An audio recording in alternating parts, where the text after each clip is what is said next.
This is part 4 of our IELTS series on words to avoid in writing task 2, and if you haven't seen the earlier videos, be sure to check out the full playlist in the card above or in the description below. In this video, I'll share 10 more words and phrases that might sound normal in everyday English, but can actually lower your score in IELTS essays. We'll look at better academic alternatives, real examples, and quick explanations to help you write with more precision and confidence. Let's get started.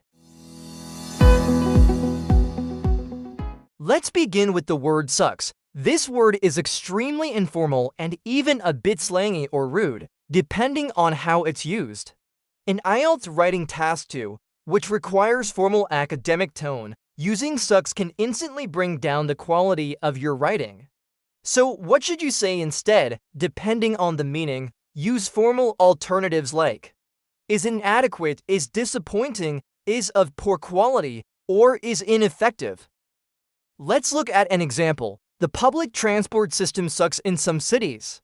The public transport system is inefficient in some cities.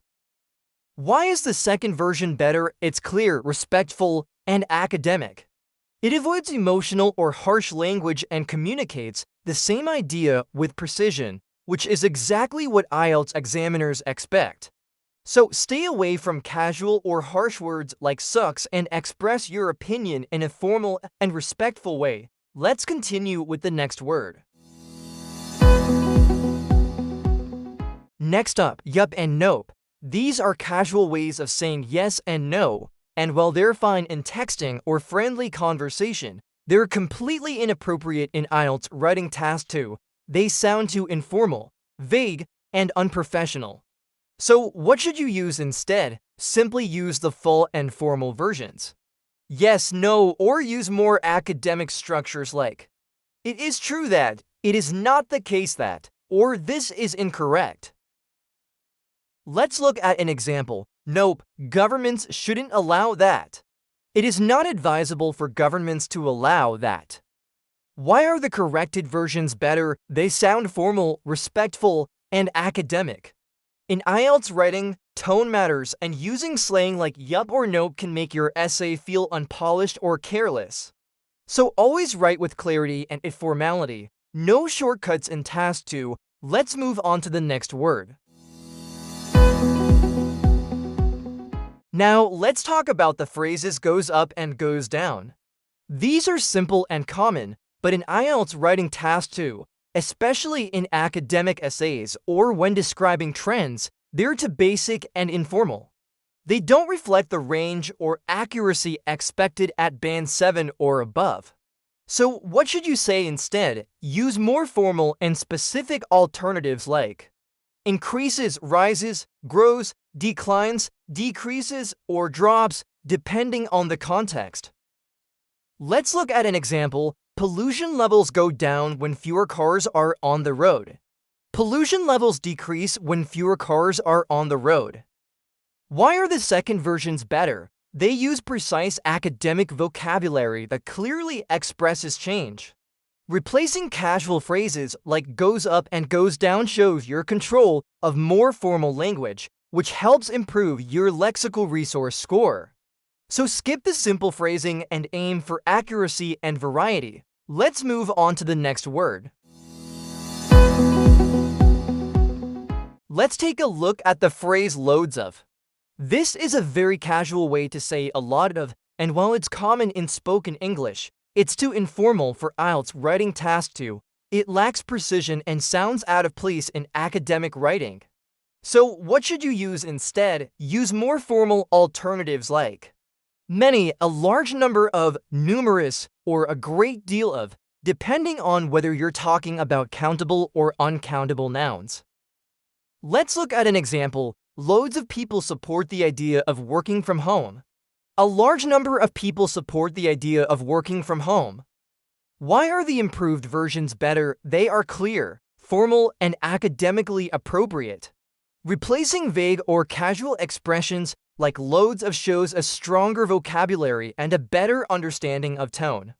So remember, keep it formal and specific in IELTS Task 2. Let's continue with the next word.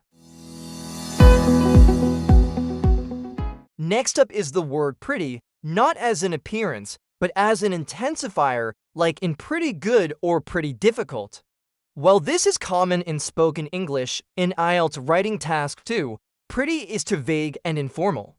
It softens your point and makes your language sound imprecise, which is not what examiners want to see. So what should you use instead? Choose stronger, more specific intensifiers, such as fairly, moderately, quite, or better yet, use a stronger adjective that doesn't need to be intensified. Let's look at an example. It's pretty hard for students to manage time and study. It is quite difficult for students to manage their time and studies. Why are these versions better? They use formal vocabulary and remove the casual tone that pretty brings. That makes your writing more academic, which can boost your lexical resource and task achievement scores. So avoid using pretty to describe intensity and choose clearer, stronger alternatives. Let's move on to the next word. Now, let's talk about the word whatever.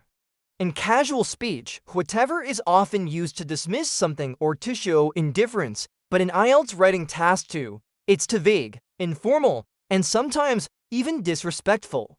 It lacks clarity and precision, which are key in academic writing.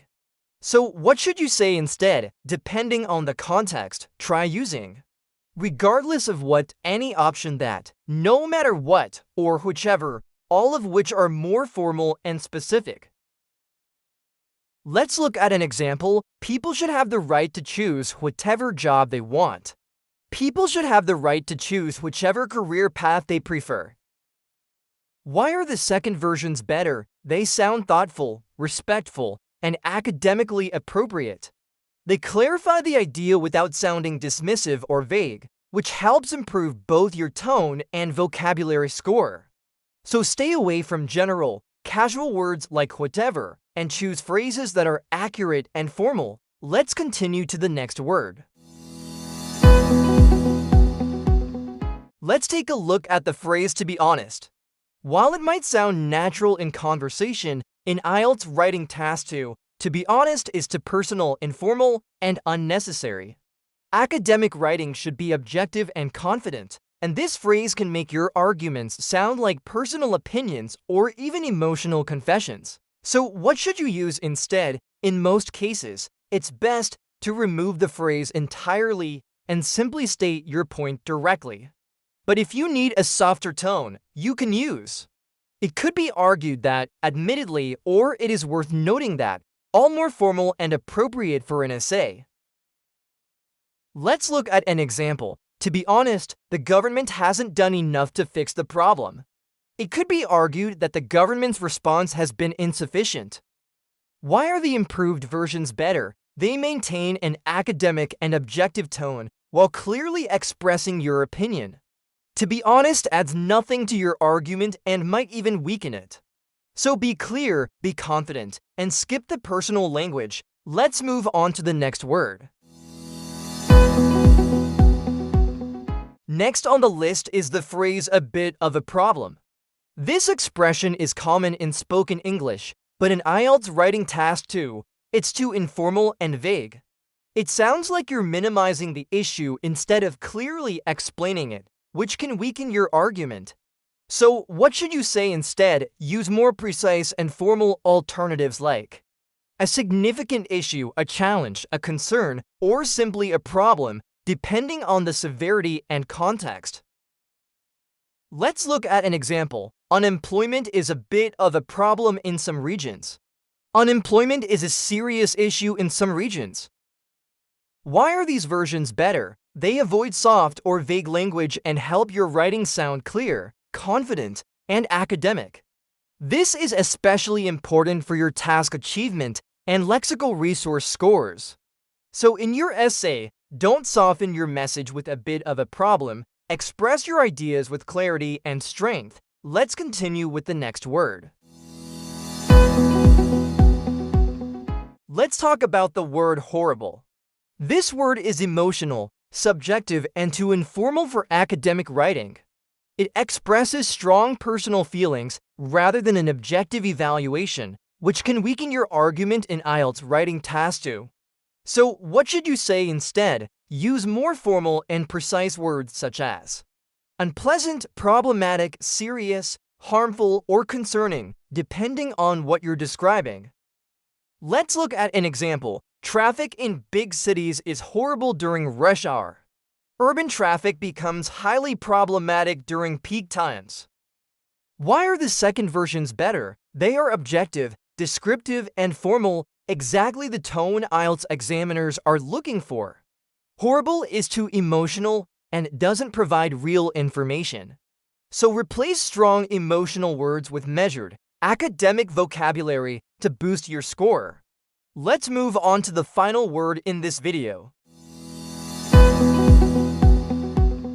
Let's finish this list with the phrasal verb blow up.